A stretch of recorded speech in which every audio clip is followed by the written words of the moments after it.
오늘 성경은 스데반 집사의 순교를 통해서 예루살렘에 있는 교회에 큰 박해가 일어났고 사도들만 예루살렘 교회에 남고 그 외의 모든 사람들은 이제 흩어져서 이방 가운데로 다 뿔뿔이 흩어졌습니다. 그 중에서 빌립이라고 하는 사람이 등장을 합니다. 근데 이 빌립이 흩어져서 간 곳이 어디냐면 사마리아입니다. 근데 이 빌립은 제가 말씀을 진행하면서 말씀드렸다시피 사도들은 전부 다 예루살렘에 있습니다. 그러니까 제자 빌립은 아닌 거죠. 그러면 이 빌립은 누구냐면 바로 스데반과 함께 7 집사로 임명되었던 빌립 집사입니다. 이 집사는 모든 사람들이 사도들을 제외한 예수를 믿는 모든 집사와 장로들과 성로들이 전부 다 이방 나라 가운데로 생명을 부지하기 위해서 다 흩어졌는데 이 빌립은 사마리아 지역으로 갔습니다. 거기서 열심히 복음을 전하고 있었습니다. 그런데 그 말씀을 전할 때 많은 사람의 사마리아 사람들이 예수님을 믿고 그 예수의 이름으로 귀신도 쫓아내고 여러 가지 많은 표적과 기적들이 일어납니다. 사마리아 지역에 이런 기적들이 일어난다는 소식을 예루살렘에 있는 사도들이 듣게 됩니다. 그래서 그 빌립 집사가 사역하고 있는 곳에 바로 베드로와 요한을 보내게 됩니다. 예루살렘 교회의 사도들과 회의를 통해서 베드로와 요한이 빌립 집사가 사역하고 있는 사마리아 지역에 당도하게 됩니다. 근데 그곳에 가서 보니까 많은 사람들이 예수를 믿고 있더라는 것이죠. 더군다나 그 예수를 믿고 예수의 이름으로 귀신이 나가고 중풍병자가 나음을 입는 기적들이 일어나고 있더라라는 것입니다. 그래서 그곳에서 예수를 믿고 세례를 받은 사람들에게 베드로와 요한이 안수를 하니 성령이 그들에게 임했다는 말씀을 오늘 기록하고 있습니다. 그럼 이 사건이 왜 우리에게 세상 구원을 위한 하나님의 중요한 결단으로 보느냐라는 말씀의 제목을 붙들고 말씀을 하나님이 뜻하시고 우리에게 주시는 영적인 눈을 열어서 도대체 이 세상의 구원을 위해서 하나님이 하신 일이 무엇이냐라는 것을 깨달아 오늘 기도하며 우리가 이 세상과 중요한 많은 영혼들을 향하여 존재하는 이 하늘소망교회 존재 가치가 바로 이 하나님의 이 말씀을 통하여 우리에게 말씀하는 결단을 통해서 하나님의 나라가 이루어지길 주로 축원합니다. 할렐루야. 그래서 오늘 말씀을 좀 전해보려고 합니다. 자, 일단은 오늘 말씀을 아주 평상시의 말씀대로 제가 여러분과 함께 나누겠습니다. 우리가 아주 오랫동안 들었던 말씀대로만 한번 나눠보죠. 사마리아 지역에 예수를 믿는 사람들이 있습니다. 그래서 거기서 귀신이 물러가고 중풍병자가 나음을 입습니다. 이런 일들은 사마리아 지역에서는 없었던 일입니다. 예수를 믿었기 때문에 생긴 일이에요. 그런데 그곳의 사역자는 빌립 집사입니다. 맞죠? 그런데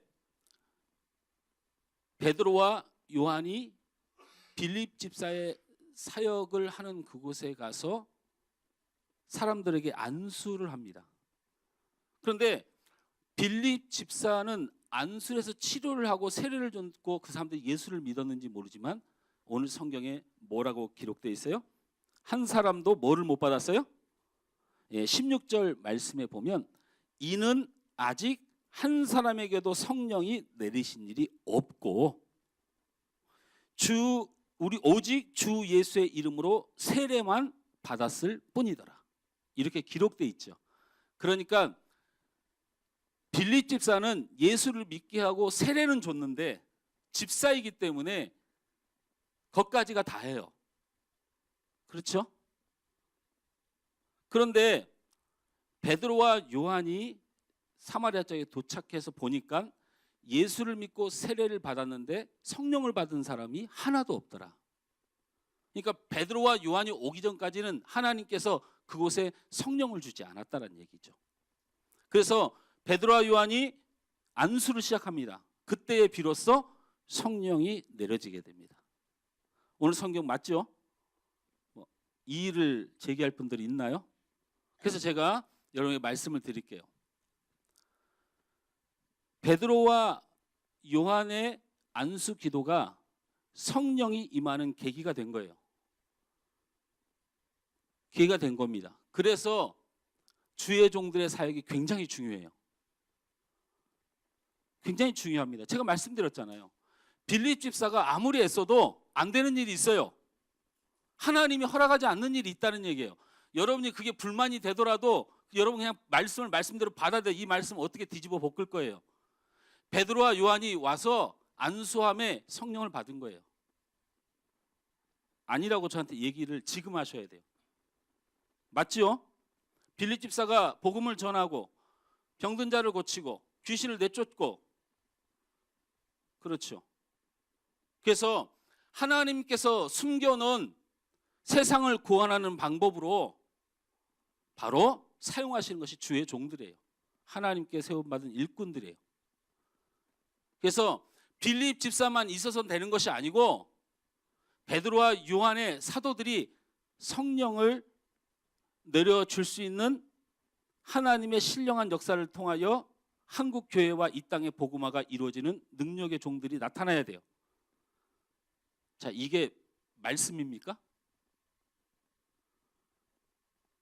이렇게 주장하는 사람들이 존재해요. 왜? 성경을 글로만 보니까. 그래서 로고스의 말씀을 반드시 레마의 말씀으로 풀어내야지 그때부터 하나님 말씀이 된다라는 거예요. 너무 레마라는 게 뭐냐면 이런 거예요. 로고스는 기록된 하나님의 말씀.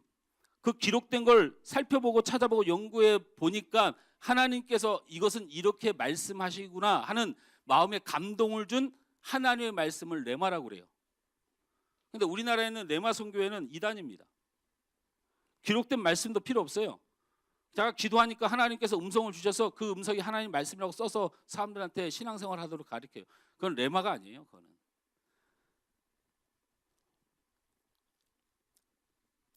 오늘 성경을 아무리 앞뒤를 다 살펴봐도 그 말밖에 이해가 될 게 없어요. 이 빌립 집사는 도대체 뭐냐는 거지. 베드로와 요한이 오기 전까지 하나님은 왜 성령을 멈추게 했냐는 거예요. 그러니까 어쩔 수 없이 이 복음은 베드로와 요한에게 하나님께서 성령을 내려주는 통로로 사용하는 주의 종을 강조할 수밖에 없는 성경이에요. 그 본문을 빠져나갈 수가 없는 거죠. 아무리 봐도. 근데 문제는 이건 아니라는 거지. 이게 아닌 이유가 있다는 거예요. 그래서 찾아야 된다. 그래야 하나님께서 세상을 구원하기 위해서 어떤 방법으로 인도하셨는지를 발견해야지 되는데 그동안에 이 교리를 강력하게 주장하면서 절대적으로 사도권을 주장하던 교단이 바로 천주교예요. 천주교는 이게 강령 1호예요. 강령 1호. 집사들이 아무리 예수를 믿게 하고 기적이 일어나도 구원받는 성령의 인도하심은 오직 사도들의 능력 아래 있다. 이게 모든 카톨릭의 대전제예요. 이것을 굳이 따라하고 싶진 않지만 이 말씀을 뒤집기가 어려워서 개신교에서 한 거를 못하는 거예요. 뒤집지를 못하니까. 베드로와 요한이 가니까 성령이 내려온 게 사실이거든. 이거 어떻게 하냔 말이지. 빌립은 안 된다는 거지. 그러니까 분명히 주의 종, 사제들 어쩔 수 없이 그 권능을 인정할 수밖에 없다는 거지. 그래서 우리 한국 강단에서 선택한 게 유명한 부흥사들이 탄생을 하고 막 불의 종들이 탄생을 하고 막 이런 일이 벌어져서 한국 교회가 막 그 사람들 추종한 거예요. 이거는 카톨릭과 다를 것이 하나도 없어서 우리 개신교도 똑같이 어떻게 인정하는 거냐면 세상을 구원하기 위해서 하나님께서 주의 종들을 보내셨다. 이렇게 해석을 할 수밖에 없었어요.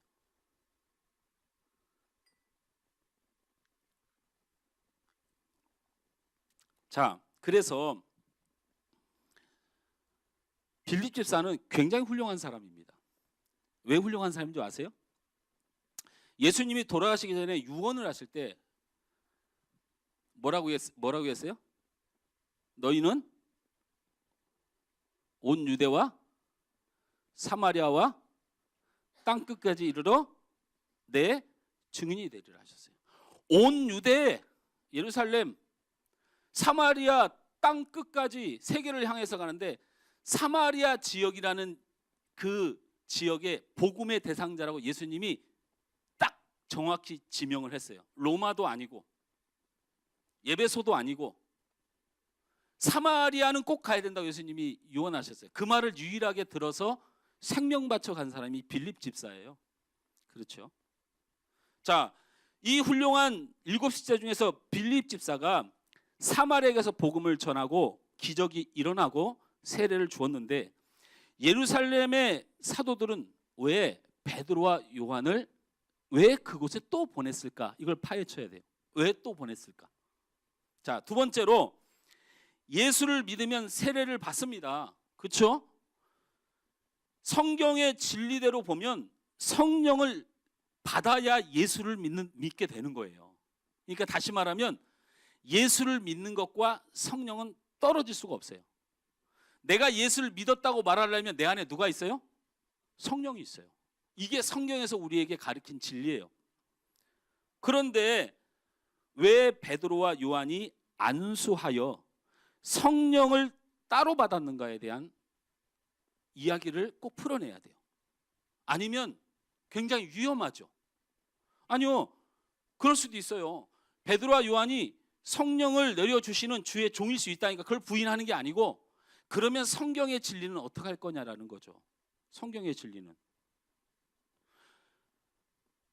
여러분 잘 알다시피 성령은 예수를 믿는 것과 항상 함께하는 게 성경의 진리잖아요. 그러니까 이 부분을 풀어내야 돼요. 빌립 집사는 복음을 전했고 예수를 믿음으로 많은 기적이 이미 일어났고 예수를 믿음의 고백으로 이미 세례를 받았습니다. 그런데 베드로와 요한이 왜 필요했던 것일까?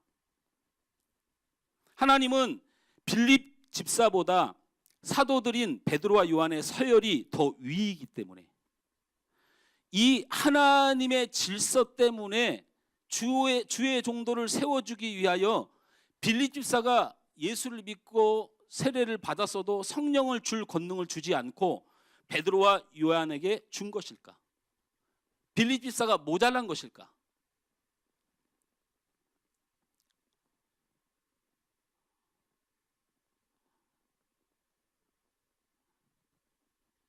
우리가 성경을 통해 배운 진리는 분명 예수를 구주로 영접하는 자는 성령의 은혜가 아니면 불가하다고 말씀드렸습니다. 이것은 제 말이 아니고 고린도서 12장 3절 말씀에 보면 성령으로 아니하고는 누구든지 예수를 주시라 할 수 없느니라 라고 말씀했습니다.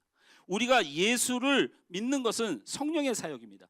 성령께서 역사하지 않으시면 결코 예수를 주님이라고 고백할 수 없다고 성경은 말하고 있습니다. 그러기에 예수를 믿는다는 건 동시에 성령을 받았다는 것입니다. 그런데 왜 여기 성경에는 그 진리를 깨트리냐는 거야. 어떻게 하자고. 이제 진리가 두 가지로 나눠졌습니다. 고린도전서에서 바울이 주장하는 성령이 있지 않고는 예수를 구주로 영접할 수 없다는 성령과 믿음에 대한 공존. 오늘 이 사마리아 지역에서 일어났던 예수를 믿고 세례를 받는 것과 성령이 오는 것은 전혀 무관해서 사도들이 내려와 안수함으로 성령을 받는다는 이 논리가 성경에 똑같이 기록되어 있다.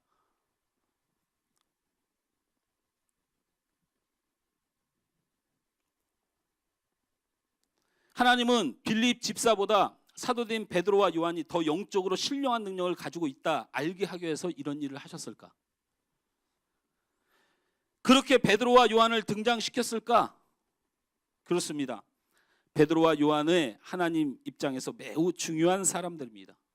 베드로는 교회의 초석을 시작한 사람이죠. 요한은 어떤 사람이에요? 교회의 미래를 책임지는 사람입니다. 굉장히 중요한 상징적 의미를 가진 두 사람을 그러니까 그만큼 하나님의 입장에서는 굉장히 중요한 사람들입니다. 그래서 그렇게 중요한 사람들이라서 빌립보다 훌륭해서 예수를 믿으면 성령을 받은 것인데 그것까지 늦춰가며 성경의 진리를 깨가며 베드로와 요한에게 그런 능력을 허락하신 것일까? 그래서 천주교는 사도들의 대담을 주장하는 빌미를 주고 기독교에서는 성령을 보여준 능력자들 탄생시켜서 각 지처에 하나님의 권세를 누리는 주의 종들이 불의 종들이 나타나게 하신 것일까? 절대로 아닙니다. 절대 아닙니다. 빌립의 능력이 모자라서도 베드로와 요한이 필요했던 것이 아니고 성경의 진리를 바꾸어서라도 베드로와 요한이 성령 부리는 능력의 종이라고 보여지게 하기 위해서도 아닙니다. 제가 설명을 이제부터 드리죠. 이거는 제가 말씀드리는 게 성경이라고 저는 보여집니다. 여러분이 어떻게 듣든 간에.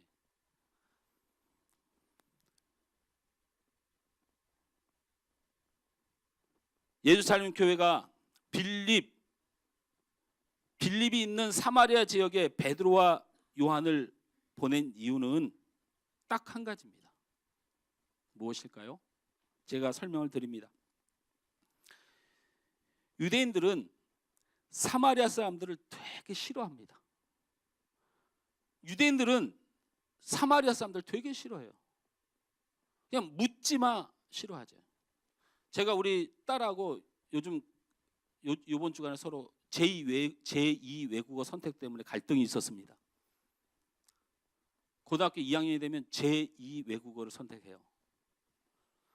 근데 우리 딸은 일본이 싫어서 중국어를 선택한 것 같아요.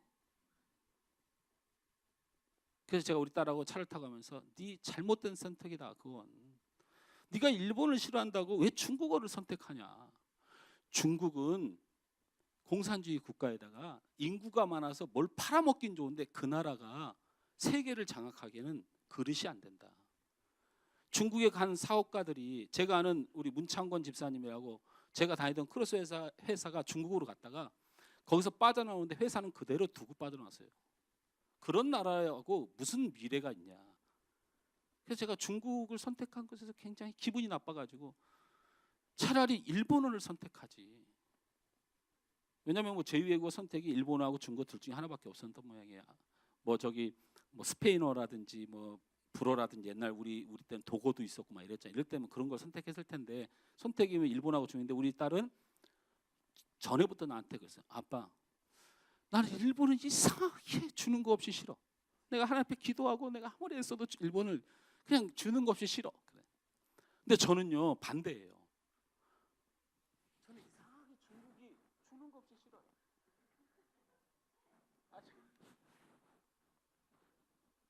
저는 중국을 사랑합니다. 근데 하여튼 이게 서로 간에 그냥 왠지 그냥 싫은 거 있잖아요. 유대인들은 이 사마리아가 그냥 싫어요. 그냥 싫습니다. 왜 유대인들이 사마리아 사람들을 싫어하냐면 다시 한번 말씀드리지만 사마리아는 북이스라엘의 수도예요. 북이스라엘. 이 유대 나라 사람들은 북이스라엘을 어떻게 생각하냐면 저놈의 나라 때문에 하나님 앞에 그렇게 우리 민족이 미움을 받았던 역사를 알고 있어요. 유대왕들은요 그래도 하나님 앞에 잘못했다 회개하고 잘못했다 회개하고 이렇게 다윗의 족보를 이은 사람들이잖아요. 근데 저 북이스라엘은 맨날 우상만 섬기고 맨날 세상적으로 살다가 하나님한테 된통 맞는 거야. 그러니까 한 번도 자기가 북이스라엘과 남유다가 힘을 합쳐갖고 강성한 나라였는데 이게 저 북이스라엘 때문에 나눠져 가지고 이거는 뭐 허구한 날 바벨론 때문에 힘들러 맨날 이방 나라에 힘들다 결국에는 지금 현실에 로마에게 멸망당한 이유가 어디에 있다? 저 북이스라엘 때문에 있다고 생각해요. 평생을 저주해요. 우리 민족이 이스라엘 민족이 이렇게 고통을 받는 데는 저놈의 북이스라엘 때문이다. 그래서 이뻐할래야 이뻐할 수 없어요. 민족적으로 도저히 그 상처가 너무 커서. 근데 지금은 로마가 통치를 하고 있는 이 포로 생활 가운데 있는 삶을 사는 사람들에게는 더더욱 사마리아는 용서가 안 돼요. 그래서 예수님이 온 땅과 온 유대와 사마리아라는 걸 지칭했음에도 불구하고 아무 사도도 사마리아에 안 가요. 예수님이 살아났다가 40일 동안 같이 있다가 부활하셔서 승천하는 모습을 보고도 안 가는 데가 사마리아야. 죽어도 안 가. 왜? 너무 싫으니까.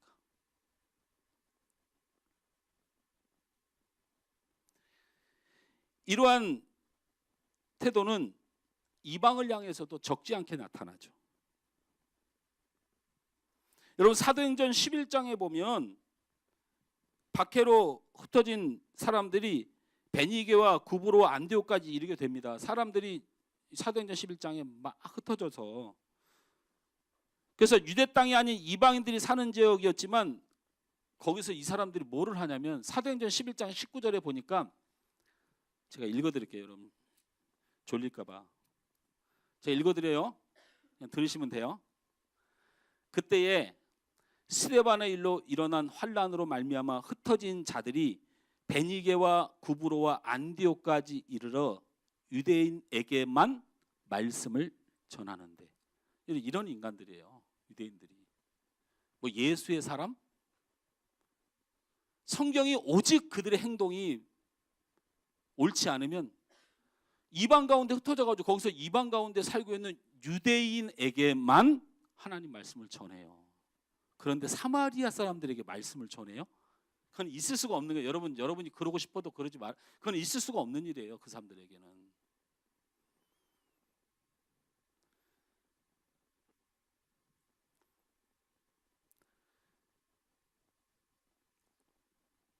그만큼 사마리아 사람들에 대한 편견이 심하였고 그들은 구원의 대상에서 그들의 머릿속에서 제외한 사람들이에요. 제외한 사람들. 안 된다는 거지 저들은. 그러면 빌립은 왜 가능했을까? 그것도 궁금하죠. 빌립도 유대인인데. 여러분 빌립은 유대인에게 하지만 이 사람을 디아스포라라고 해요. 이 사람은 유대에서 태어난 유대인이 아니에요. 이방 나라에서 태어난 빌립이에요. 이 빌립이라는 자체가 헬라어입니다. 헬라어 이름이에요. 그러니까 이 빌립은 고향이 이방이에요. 그러니까 이 사람에게 사마리아 지역은 그냥 자기가 살던 그런 땅인 거예요. 그래서 빌립과 이 사도두가는 그래서 차이가 있어요. 어쨌든 그들이 예수님을 믿을 뿐만 아니고 사마리아 사람들이 귀신이 떠나고 병자들이 고침을 받고 기쁨이 충만했다고 하는 사실이 예루살렘에 알려지고 예수를 믿을 때와 똑같은 역사가 일어난다고 그렇게 듣게 돼요. 이런 소문이 예루살렘 사도에게 전해집니다. 이 소식을 들은 사도들은 놀라운 충격을 받을 수밖에 없었고 있을 수가 없는 일이라고 생각해서 베드로와 요한이 온 거예요. 무슨 말인지 아시겠어요? 베드로와 요한이 그들에게 복음을 전하기 위해서 온 게 아니고 베드로와 요한이 사마리아 지역에 예수를 믿는 사람이 있었다는 걸 인정할 수 없는, 도저히 그들을 사랑할 수 없는 마음을 가지고 확인하러 온 거예요. 확인하러. 베드로와 요한은 유대인들로서 민족주의가 너무 강해서 그래요. 말씀을 짚어가 보죠. 하나님께서 성령이 아니고는 예수를 주로 시인할 수 없는 그 성경의 진리를 굳이 깨트려가면서, 이건 깨트린 게 분명해요. 원칙을 하나님께서 깨트렸어요. 예수를 믿는다고 해서 병이 떠나고 귀신이 고침받는 예수의 역사가 일어났으면 반드시 성령이 임해야 되는데 베드로와 요한이 와서 세례를 주고 안수를 해야 성령을 받게 하는 일은 하나님께서 성경의 진리를 스스로 깨트린 거예요. 이것이 지금 신앙 논쟁에 있어서 이단들에게 가장 공격받는 교리 중에 하나로 하나님이 스스로 본인이 만드신 거야. 이거를, 이 본문을 가지고 각 교단마다 난리에 싸움이 났어요. 그래서 순복음은 성령은 주의 종에 대한 능력이라고 봐요. 근데 우리 장로교는 죽어도 성령은 예수를 믿는 모든 자에게 임하셔요. 자, 그런데 하나님께서 굳굳이 성경의 진리를 깨트린 이유가 무엇일까는 알아야 되잖아. 그것은 바로 베드로와 요한 때문이에요. 베드로와 요한 때문에. 베드로와 요한이 와서 네가 그렇게 싫어했던 사람들, 네가 그렇게 예수 믿어서는 안 된다는 사람들, 그 사람들 위에 네 손으로 성령이 임하는 것을 보고 네 생각을 바꾸라는 거야. 이 본문은 베드로와 요한이 영웅이 돼서는 안 되는 본문이에요. 그들이 아무리 빌립보다 더 위에 있는 포지션을 가지고 왔더라도, 아무리 베드로와 요한보다도 요한은 빌립이 줄 수 없는 성령을 줬다라고 하다, 그것은 하나님이 이들을 높이기 위해서 하신 일이 죽어도 아니에요. 하나님께서 원하셨던 예수를 믿으면 모든 사람이 성령으로 충만한다는 사실을 하나님께서 직접 깨트리면서까지 베드로를 높여주실 분이 아니에요. 딱 한 가지 이유 때문에 그래요.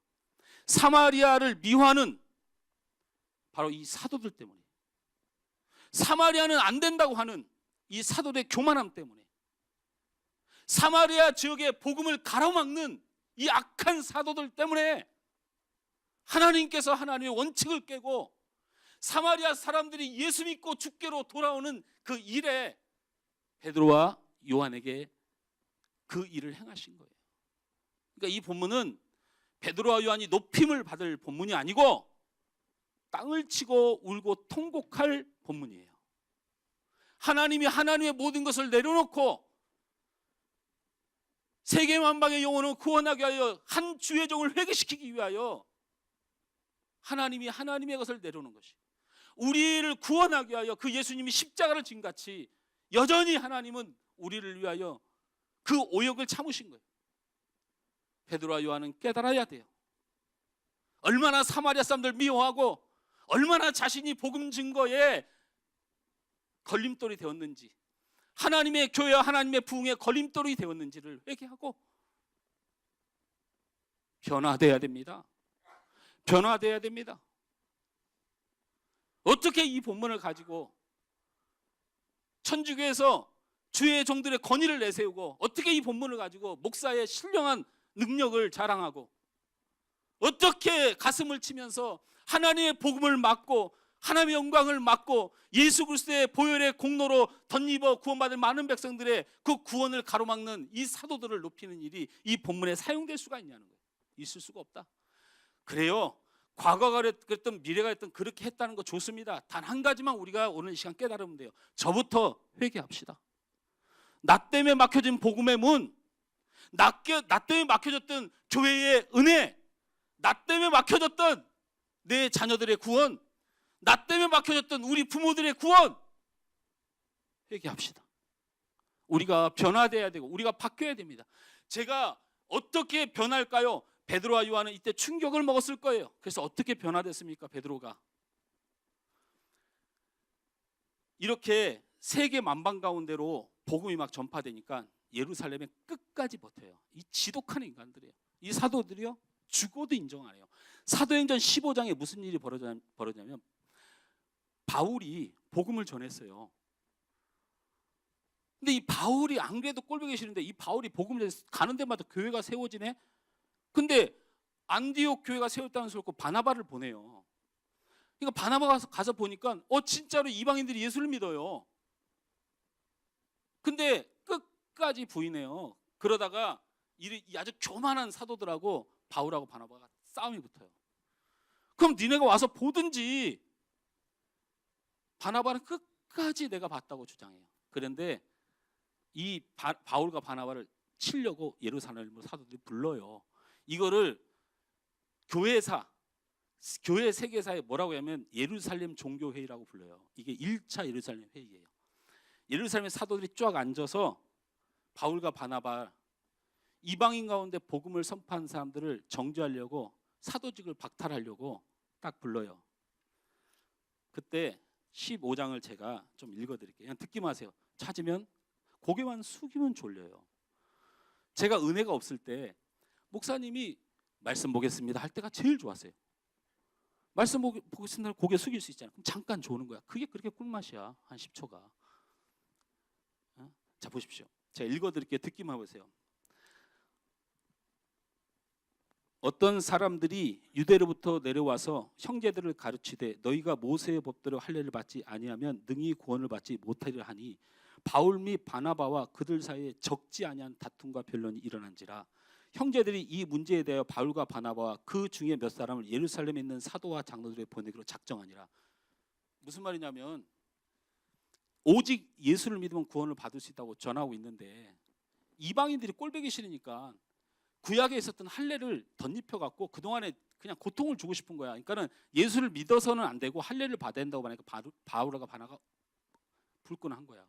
근데 그때 당시에 사도들의 입장은 뭐였냐면 어떻게든지 예수만 믿으면 되니까 그냥 유대 민족적으로 뿌리 내려져 있는 할례의 문제를 건드리지 말자. 그래서 그냥 할례도 받아야 된다고 말할 때 아니다라고 말하지 말자, 이런 마음이 있었어요.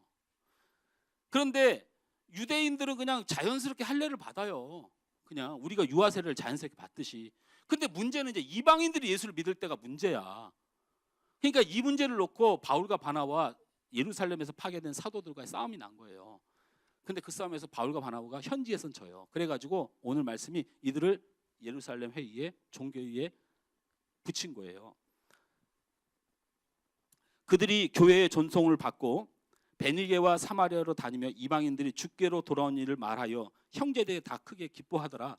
예루살렘에 이르러 교회와 사도와 장로들에게 영접을 받고 하나님이 자기들과 함께 계셔 행하신 모든 일을 말하며 바리새파 중에, 예수를 믿었는데 바리새파가 아직 있어요. 바리새파 중에 어떤 사람들이 일어나 말하되 이방인에게 할례를 행하고 모세의 율법을 지키라 명하는 것이 마땅하다. 너 정신이 있나 없냐? 이렇게 말을 해요. 예루살렘 교회가. 사도들이 입 딱 다물고 있어요. 사도와 장로들이 이 일을 의논하러 모여 많은 변론이 있은 후에 막 싸움이 났죠. 거기서 이 말씀이 딱 등장해요. 베드로가 일어나 말하되, 이제 베드로가 말하는 거예요. 형제들아, 너희도 알거니와 하나님이 이방인들로 내 입에서 복음의 말씀을 들어 믿게 하시려고 오래전부터 너희 가운데 나를 택하시고 또 마음을 아시는 하나님이 우리에게와 같이 그들에게도 성령을 주어 증언하시고 믿음으로 그들의 마음을 깨끗이 하사 그들이나 우리나 차별하지 아니하셨느니라. 그런데 지금 너희가 어찌하여 하나님을 시험하여 우리 조상과 우리도 능히 매지 못한 멍에를 제자들의 목에 두려 하느냐. 그러나 우리는 그들이 우리와 동일한 주 예수의 은혜로 구원받은 줄을 믿노라. 이게 베드로의 예루살렘 선언이에요. 여러분, 이게 그냥 있은 줄 아세요?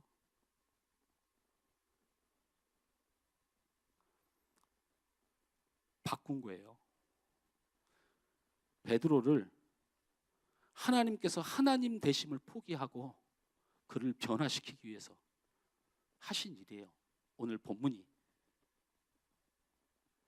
이후로부터 복음의 사역이 얼마나 크게 확장되었느냐. 그러니 저는 성경을 볼 때 세상을 구원하기 위하여 하나님이 하신 결단은 바로 베드로를 변화시키는 결단이다. 여러분, 저는 여러분과 여러분의 가정과 우리 교회와 이 땅에 하나님의 나라가 충만하길 원합니다. 할렐루야.